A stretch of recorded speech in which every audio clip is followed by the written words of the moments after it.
Hi. அப்புறம் திருப்பூர் கோயில் சாமி கும்பிட்டு முடித்தோடனே நாங்கள் ஃபங்க்ஷனுக்கு கிளம்பிட்டோம். அங்கேருந்து ஒரு 2-3 கிலோமீட்டர்ஸ் தான் இருக்கும். என்ட்ரன்ஸ் பாருங்கள், என்ட்ரன்ஸ்குள்ளே நாங்கள் என்ட்ரி ஆகுறோம். செம்மையாக இருந்தது என்ட்ரன்ஸு. நல்லா கிராண்டாக பண்ணியிருந்தாங்க மேரேஜு. அதாவது ரிசப்ஷன்ஸ் எல்லாம் டெக்கரேட் பண்ணியிருந்தாங்க. மண்டபம் ஃபுல்லாகவே லைட் செட்டிங்காக இருந்துச்சு. பெரிய மண்டபம். கார் பார்க்கிங்க்கு டிரைவர் கார் பார்க் பண்ணிட்டு வரதுக்கு நாங்கள் என்ட்ரன்ஸில் இருக்கிற அந்த டெக்கரேஷன்ஸு அதெல்லாம் பார்த்துட்டு என்ஜாய் பண்ணோம். 7 மணி இருக்கும். ஆனால் யாருமே அந்த அளவுக்கு கூட்டமே இல்லை. ரொம்ப சைலன்ஸாக இருந்தது. என்ட்ரன்ஸ்க்கான அந்த கேரளா ட்ரம்ஸ் அதெல்லாம் வச்சுருந்தாங்க. பட் அதெல்லாம் லேட்டாக தான் வந்துச்சு. ஸோ பொண்ணு மாப்பிள்ளை வரும்போது வந்தது. நாங்கள் அது முன்னாடியே கிளம்பி போயிட்டோம். அப்போ தான் ஃபோட்டோகிராஃபர் வந்து ஃபோட்டோ ஷூட்டுக்கு எல்லாம் ரெடி பண்ணி வச்சுட்ருந்தாரு. ரொம்ப நிசப்தமாக அமைதியாக இருந்துச்சு. எப்படி இது வரைக்கும் நான் அந்த மாதிரி முன்னாடியே போனதே கிடையாது. முன்னாடி போனதை விட பொண்ணு மாப்பிள்ளை லேட்டாக ஒரு 8 மணிக்கு 9 மணிக்கு வந்தனால கூட்டம் வந்து நல்லா இதுவாக இருக்கும் எப்பவுமே மண்டபத்தில் ஸ்டார்டிங்கே. ஆனால் ரொம்ப அமைதியாக காலியாக இருந்தது எல்லாமே. ஒரு 10 பேர் தான் இருந்திருப்பாங்க. பெரிய மண்டபம் செம்மையாக இருந்துச்சு. அதில் இருக்கிற டெக்கரேஷன், அந்த பொண்ணு மாப்பிள்ளை நடந்து வரதுக்கான மேட்லாம் போட்டு செம்மையாக இருந்தது. ஒவ்வொரு சேரும் அதுக்கான அலங்காரமும் அழகாக பண்ணியிருந்தாங்க. ரொம்ப கிராண்டாக பண்ணியிருந்தாங்க. பார்க்கவே ரொம்ப அழகாகவும் ப்ரெசன்டபுளாகவும் பாசிட்டிவாகவும் இருந்துச்சு. அப்படியே நாங்கள் எங்களை வீடியோலாம் எடுத்துகிட்டு இருந்தோம். எல்லாத்தையும் எடுத்துகிட்டு இருந்தோம். என் பையனும் நானும் எடுக்கிறேன். நான் போய் அந்த இந்த வெல்கம் பண்ணுவாங்க இல்லையா, அவங்களெல்லாம் போய் எடுத்துகிட்டு வரேன்னு சொல்லிட்டு இது பண்ணிட்டு இருந்தேன். ரொம்ப நல்லா இருந்துச்சு. ரொம்ப கிராண்டாக தான் பண்ணிகிட்ருந்தாங்க கல்யாணத்தை. ஆக்சுவலாக திருப்பூர் கோயில் முருகன் கோயிலில் தான் மேரேஜ் நடந்துச்சு. அங்கே கோயில் சிம்பிளாகவும் இங்கே ரிசப்ஷனை நல்லா கிராண்டாகவும் பண்ணியிருந்தாங்க. இந்த ஃப்ளவர்ஸ்லாம் ரொம்ப அழகாகவே இருந்துச்சு. ஒரு ஃப்ளவர்ஸும் ஆர்டிஃபிஷியலாக இருந்தாலும் நல்லா அழகாக இருந்தது பார்க்கவே.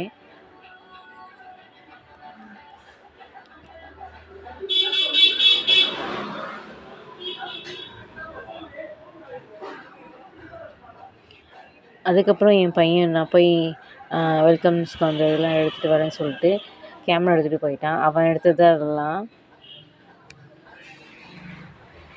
அந்த ஷேக்காக எடுத்திருப்பான். கொஞ்சம் மிஸ்டேக்காக இருக்கும் வீடியோ பார்க்குறதுக்கு. டென்ஷன் ஆகாதீங்க.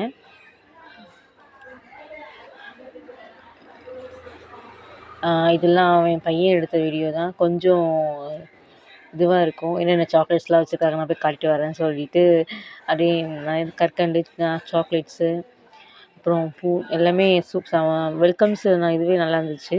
அதுக்கப்புறம் ஸ்நாக்ஸ் ஐட்டம்ஸ் அதெல்லாம் போய் காட்டலான்னு சொல்லிட்டு அவன் போயிருந்தான். நாங்கள் வந்த உடனே நாங்கள் என்ட்ரி ஆகும்போது காலியாக தான் இருந்துச்சு. ஒரு 1/2 ஹவர்லேயே க்ரௌட் ஆகிடுச்சு. அவனால் அதை எடுக்கவே முடியல. பாப்கார்னு, அப்புறம் இந்த சாக்லேட்ஸு எல்லாம் வச்சுருந்தாங்க. அது எனக்கு சொல்ல தெரியல. இது வரைக்கும் நானே இதை புதுசு தான் பார்த்தது. இது வரைக்கும் நான் பார்த்ததில்ல. நானே புதுசு தான் பார்த்தேன். பசங்களுக்கு எல்லா விஷயமும் தெரியுது. ஆனால் என்னென்னமோ சொன்னானுங்க அவனுங்க. இது அது அதுன்னு என்னமோ சொன்னாங்க. பட் எனக்கு தான் தெரிய மாட்டேங்குது.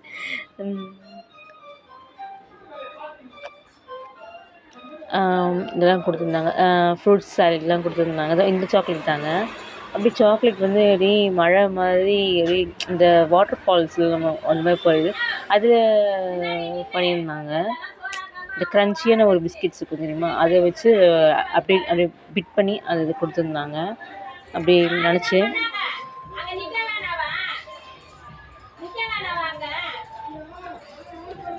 அப்புறம் சாங்ஸ்லாம் நல்லா போட்டிருந்தாங்க. பட் சாங்ஸ் பாடலை. ஸ்டார்டிங்கில் பொண்ணு மாப்பிள்ளை வரதுக்கு முன்னாடி மியூசிக்ஸ்லாம் போட்டிருந்தாங்க. வெறும் மியூசிக்ஸ் நல்லா அந்த அமைதியான சுச்சுவேஷன்லாம் கேட்கறதுக்கே நல்லா செமையாக இருந்துச்சு. அதுக்கப்புறம் க்ரௌடானோடனே பொண்ணு மாப்பிள்ளை என்ட்ரி கொடுக்க ஆரம்பிச்சிட்டாங்க. அவங்க தான் வராங்க. அந்த இது டெக்கரேஷன் செமையாக அந்த புஷ்பானம் சொல்லுவாங்க, அது என்னன்னு சொல்லி தெரியல. அதெல்லாம் நல்லா அழகாக பண்ணியிருந்தாங்க. அதாவது நாங்கள் உட்காந்துருக்க இடத்துல தான் அது வச்சுருந்தாங்க. பக்கத்துலேயே வச்சுட்டாங்க. என்ட்ரி கொடுத்தது நல்லா இருந்துச்சு. பக்கத்துலேயே வச்சுருந்தனால எல்லோரும் சேர்லாம் தள்ளி போட்டு எங்கே நம்ம மேலே பட்டுற போகுது அப்படின்ட்டு இது இருந்தது. பார்க்கவே ரொம்ப அழகாக இருந்துச்சு. அதுக்கப்புறம் நான் சாப்பிட்டுட்டு ஆக்சுவலாக என் கல்யாணத்தில் அந்த மாதிரி ரிசப்ஷனில் பிரியாணி தான் போட்டிருந்தாங்க. நல்லா ஏன்னா கோயிலுக்கு போகிறதுக்கு முன்னாடி நாங்கள் நான்வெஜ் வீட்டில் எதுவுமே செய்யலை. கோயிலுக்கு போகிறோன்றதுனால எதுவுமே செய்யாமல் சிம்பிளாக வெஜ்ஜு மட்டும் சாப்பிட்டுட்டு வரும்போது பார்த்துக்கலான்ட்டு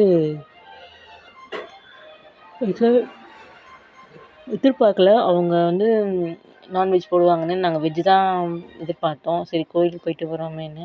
ஆனால் நான்வெஜ்ஜு போட்டதுனால வர வழியில் அந்த 10க்கு மேலே என்ன இது பண்ணுறதுன்ட்டு தெரியாமல் ஒரு வழியாக பிரியாணி சாப்பிட்டுட்டு அங்கேருந்து கிளம்பியாச்சு. வீட்டுக்கு வந்தோடனே நம்ம ஆள் சீக்கிரம் வாங்க வந்து படுங்க, நான் படுக்கணும் தூங்கணுன்ட்டு எங்களுக்கு முன்னாடி பெட்ஷீட் போத்திக்கிட்டு படுக்க ஆரம்பிச்சிட்டேன். பெட்ஷீட்லாம் போடும்போதே அதுக்குள்ளே போய் என்ட்ரி ஆகிட்டா. நான் போய் தூங்குறேன்ப்பா, நீங்கள் எவ்வளோ லேட்டெல்லாம் வருவீங்க என்ன அப்படின்ட்டு சொல்லிட்டு போய் அவள் போய் படுத்துக்கிட்டா. அவள் சட்டுன்னு தூங்கிட்டா. படுத்த உடனே நம்ம வீட்டாள் அதுவும் பெட்ஷீட் வேணுமா இந்த குளிருக்கு அவங்களுக்கு உள்ளே நாங்கள் போத்திக்கும் போது எங்களுக்குள்ளே உள்ளே நேரம் நுழையிறா உள்ள. அது படுத்துட்டா. கால் கிட்ட தான் படுத்துட்டு இருந்தா. எப்பவுமே கால் மேலே தான் படுப்பாள்.